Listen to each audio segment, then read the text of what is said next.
Halo, Assalamualaikum warahmatullahi wabarakatuh. Selamat pagi semuanya.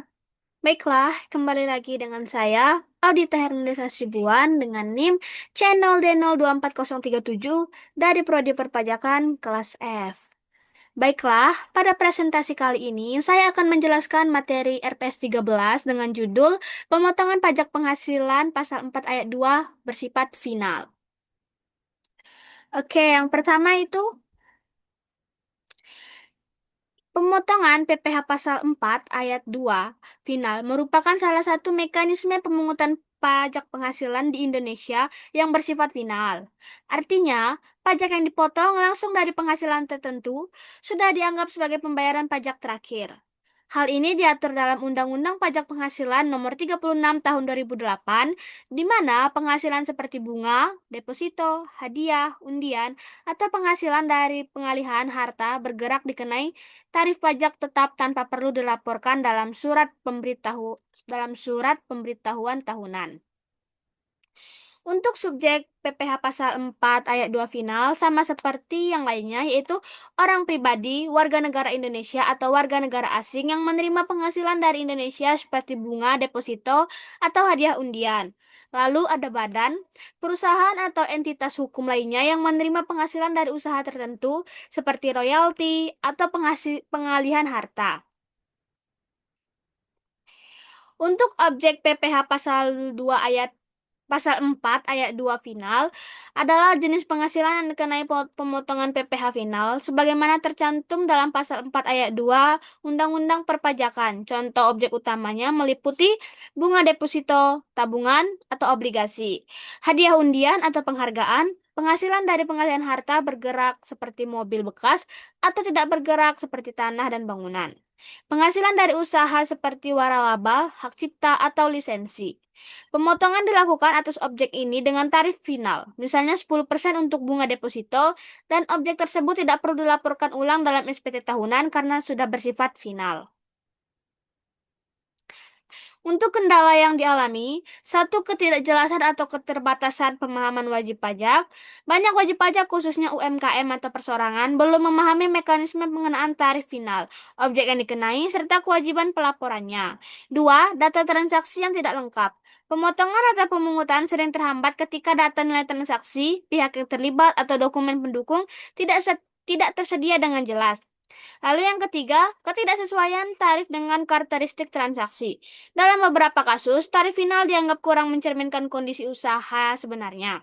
Akibatnya, wajib pajak merasa beban pajak tidak proporsional, sehingga muncul resistensi atau keterlambatan pemenuhan kewajiban. Yang keempat, koordinasi yang kurang antara pemotong dan pihak yang dipotong. Untuk tarifnya, yang pertama itu sewa bangunan atau tanah, itu 10% final dari jumlah bruto. Lalu, pengalihan hak atas tanah atau bangunan atau PPh final properti. 25% final dari nilai pengalihan, umumnya NJOP atau harga transaksi mana yang lebih tinggi. 1% untuk rumah pertama harga tertentu program pemerintah, PPN DTP per rumah murah jika berlaku. Usaha jasa konstruksi. Tarif berbeda menurut kualifikasi. 3% on final untuk penyedia jasa konstruksi bersertifikat badan usaha atau SBU. 4% final untuk penyedia jasa konstruksi tanpa SBU. 2% final untuk perencanaan dan pengawasan konstruksi. Yang keempat itu bunga deposito dan tabungan atau diskonto SBI, yaitu 20% final. Yang kelima, hadiah undian 25% final dari jumlah bruto. Yang keenam, persewaan tanah atau bangunan oleh orang pribadi UMKM jika lewat PP 23/2018. 0,5% final dari omzet, berlaku maksimal 3-7 tahun sesuai dengan jenis usaha. 7. PPh final UMKM PP 23/2018 0,5% dari omzet. Untuk WP orang pribadi, WP badan tertentu, omzet kurang lebih itu 4,8 miliar setahun. 8. PPh final atas dividen tertentu. 10% final untuk dividen dalam negeri yang diterima yang diterima orang pribadi jika tidak memenuhi syarat bebas pajak. Yang pertama itu kita lanjut ke contoh perhitungannya maksudnya. Contoh perhitungan pertama yaitu sewa tanah dan bangunan. Misal, PT ABC menyewa gedung kepada Bapak Dedi dengan biaya 100 juta per tahun. Tarif PPh final 10%. Perhitungan PPh final 10% dikali dengan 100 juta yaitu 10 juta. PT ABC wajib memotong 10 juta dan menyetorkannya ke kas negara. Untuk contoh kedua yaitu UMKM PP 23/2018 dengan tarif 0,5%. UMKM kue lezat memiliki omset per bulan sebesar 60 juta. Tarifnya 0,5%. PPh finalnya kita kalikan tarif dikali dengan omset per bulannya menghasilkan 300.000 per bulan.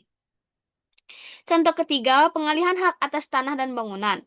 Seseorang menjual rumah seharga 500 juta. Tarif PPh-nya yaitu 2,5%. PPh finalnya tarif dikali dengan harga jual rumah yaitu sebesar 12.500.000.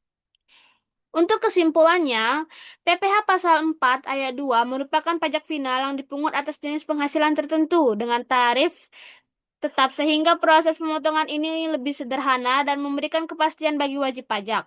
Meskipun demikian, mekanisme ini masih menghadapi kendala seperti kurangnya pemahaman tarif, kekeliruan data administrasi, serta perbedaan perlakuan antara objek pajak yang menimbulkan kebingungan. Dengan meningkatkan edukasi, ketertiban administrasi, dan pemahaman tarif, penerapan PPh final Pasal 4 ayat 2 dapat berjalan lebih efektif serta mendukung penerimaan negara secara optimal. Baiklah, sekian presentasi dari saya. Saya ucapkan terima kasih. Mohon maaf bila ada kesalahan kata ataupun bahasa yang tidak jelas. Terima kasih. Wassalamualaikum warahmatullahi wabarakatuh. Bye-bye.